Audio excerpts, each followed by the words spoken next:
If you have any questions during the meeting, to all of our people in the audience, please feel free to write it down and bring it up to the table, and we'll get it to the candidates. Thank you. Ms. Escudero, we'll start with you. Thank you. First of all, I just want to thank you all for taking time out to be here tonight. These forums are an amazing opportunity, and let me clarify something. We're all running for the same seat, because some people were asking, wow, that's a lot of people. So I think the first thing I always like to acknowledge is just what an amazing exercise in democracy it is to have 8 candidates that truly believe in their heart that they're the right person to serve and have taken the time away from their families and their community to run. It's an amazing thing to do. It takes a lot of courage, and it takes a lot of strength and energy. So I just always acknowledge these people that I've spent a lot of time with over the last 3 months. I also like to thank my husband. He's in the back. Hi, Jaime. And my daughters who are over here patiently waiting and drawing. So I just want to tell you a little bit about myself. I grew up in Indiana. I went to Ball State University and graduated with a degree both in English and communications. I originally wanted to be an English teacher, but fell in love with journalism because I always felt like it was the 4th branch of government. I was pretty idealistic, and my first job was working in the basement of the Indiana State Capitol building where I was covering politics.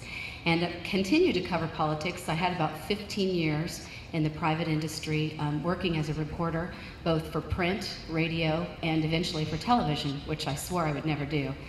But I ended up coming to Bakersfield for a job, working at TV23. Some of you said you remember me from those days, and I hope you remember the good work that I did. My first day on the air was 9/11, and it was an amazing opportunity to learn the community. I think I have 30 more seconds, right? Yes. Okay. And I just fell in love with Bakersfield immediately because I saw what a patriotic and strong community we had, and a community that came together when issues needed to be solved or when the community needed comfort. And that was one of the things I learned as a journalist. I've spent the last 6 years working to basically make life better for children in foster care. I worked at the Department of Human Services, and that's where I learned that government doesn't do things very well. And so I'm running because I really do believe we need strong people butting their heads against all of those solid walls, making sure that the government listens to us and responds to us and meets our needs. Thank you. Thank you. Mr. Gleason. Hi, thank you all for coming. My name is Nick Gleason. The most common question I've received for the past 6 months is why? Why are you running for, why are you doing this? Why are you running for county supervisor? I'm a retired Navy captain. I spent 27 years in the Navy. I was the commanding officer of the largest Navy base in the country for a number of years, servicing thousands of people, millions of dollars of budgets. I retired. I went with General Dynamics as a defense contractor. I was making significantly more money than any county supervisor ever makes. We bought a house in Ridgecrest. My wife and I were living large. We were loving life. We're having a good time. The kids, granddaughter, things were going good. I found myself yelling at the TV on a regular basis. I could not take it anymore. My wife could not take it anymore. So she said, Mick, you got to do something. So we both agreed that the best course of action for us at the present time was to get engaged again at a level that we thought would be commensurate with our abilities. So much to my wife's original chagrin, I said, honey, I'm running for county supervisor. She said, you idiot. So we put ourselves out there, we're doing it, she's come around, and we're running for county supervisor. And the reason why, the answer to the question why, is because we're going in the wrong direction. As a nation, we're going in the wrong direction. After 2008, I had to sit back and watch TV. I had time to pay attention a little more to national politics, and I was disgraced by what I saw in the national debt. I was disgraced in decisions that are not in alignment with the original thoughts of the Constitution. The original founding documents focused on individual liberties, individual freedoms, individual rights, individual responsibilities, and accountability, and we're drifting off into la-la land, worrying about common good, worrying about fairness that the government is determining. We need to get back to individual liberty. We need to stand for what is right in this country because several reasons. We can't determine what's fair for everybody, and we shouldn't try as a government. And the second thing, we can't afford it. We're going broke. DC is broke. Sacramento is broke. Our cities are going broke, and we're all heading in the wrong direction. And we need people with the strength to stand tall, take the slings and arrows, and bend that curve back in the right direction. That's why. Oh, I'm sorry. Thank you. Ms. Hess. Well, this is a great crowd, and I'm proud to be here. One of the reasons I decided to run is my husband actually was one of the founders of the Tea Party up in the Kern Valley. And I used to attend those meetings with him, and it became very apparent to me that I actually knew more than those people sitting in that room. And I thought, you know what, I need to get involved. I work for Southern California Edison, and I want to bring my 27 years of experience working in private industry to Kern County. I want to bring my volunteerism to Kern County. I would like to bring my talents to Kern County. Kern County has a lot of opportunity. There's a lot of regulation that's strangling businesses. It's at the state level. Kern County is a business-friendly county, and I want to take that a step further. We have a lot of issues that need to be addressed, and I'm the one to do that. I've never worked for the government. I've never been elected, but I've had the rare opportunity because of my job that I've worked side by side with the Forest Service, with BLM, with the state officials, with other county officials, with other elected officials in city government. I've worked closely with community activists. I've also had the opportunity to have projects, $2.1 billion project that I'm working on in the Tehachapi area, bringing infrastructure for renewable power. I can tell you that the renewable power is not the answer. Renewable power is not free. We need to start having straight talk, and we need to quit with the happy talk. I care deeply for Kern County. I care deeply for District 1. 30 seconds. Okay. And I just, as Mick said, our country is going in the wrong direction. I have no desire to go to Washington, D.C. I have no desire to go to state government. I want to stay right here in Kern County and fight for what's right for our county and for the state. Thank you. Mr. Freeland. Okay. Thank you for the opportunity to participate. First, I'd be remiss if I didn't introduce my wife, Debbie, back there. And she's the one in the black sweater. And anyway, June 9th is our 39th wedding anniversary, so I want to make sure I point that out and hopefully got the date right. Anyway, I'm a fifth-generation Californian. I grew up in Placer County, California, just north of Sacramento. And when I was young, I learned how to work. I have a good work ethic. I worked on cattle ranches, and I worked in my uncle's logging company up in Montana. I helped work my way through college.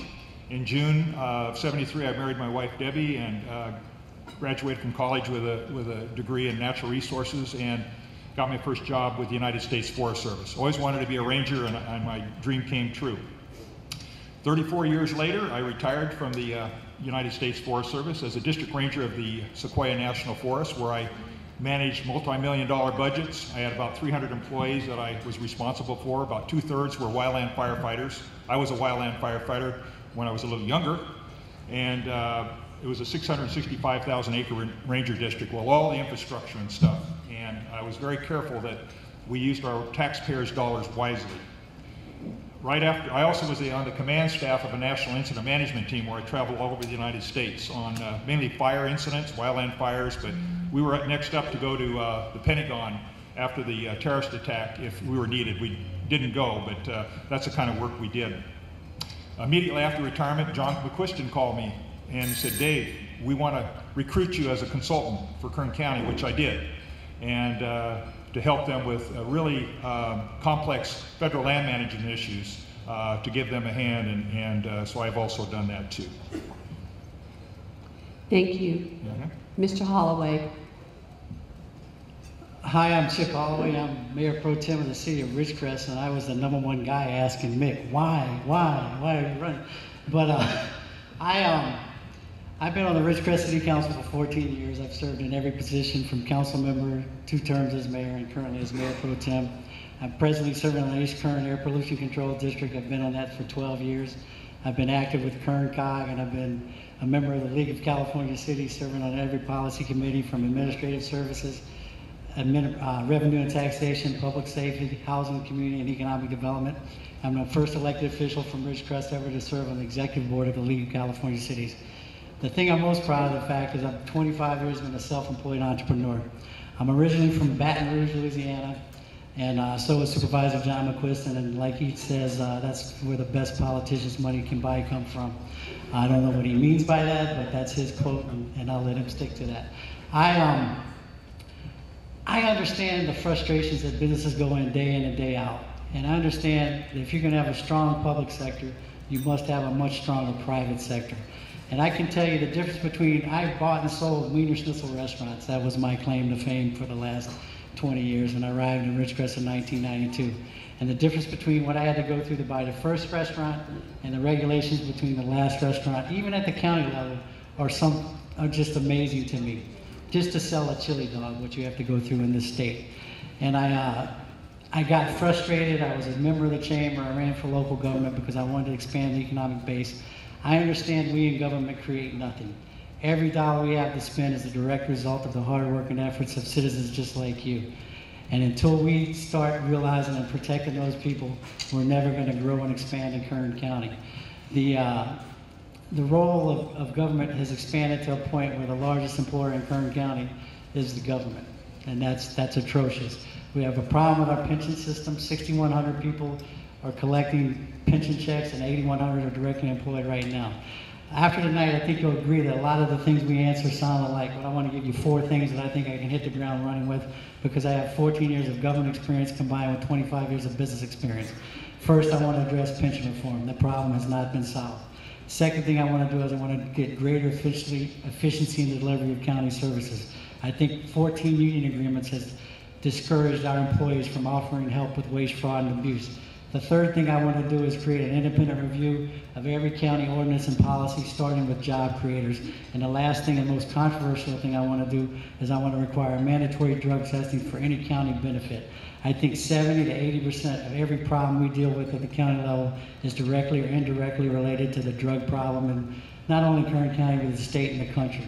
And I see day in and day out, I have a fiance that deals with developmentally disabled babies, and she goes, one of the number one reactions to that is you're going to hurt the kids, you're going to hurt the people in the house now. Usually in the third week of the month of the houses that she goes into, there's no food because the parents are selling their EBT cards to get more meth. Meanwhile, taxpayers in this county are required to take drug tests to perpetuate a system that's broken. And until we break that cycle, we're never going to address these problems that destroy our housing values, they destroy our educational rates, and I'll shut up. The timer quit working on you. Okay, we'll start with our first question.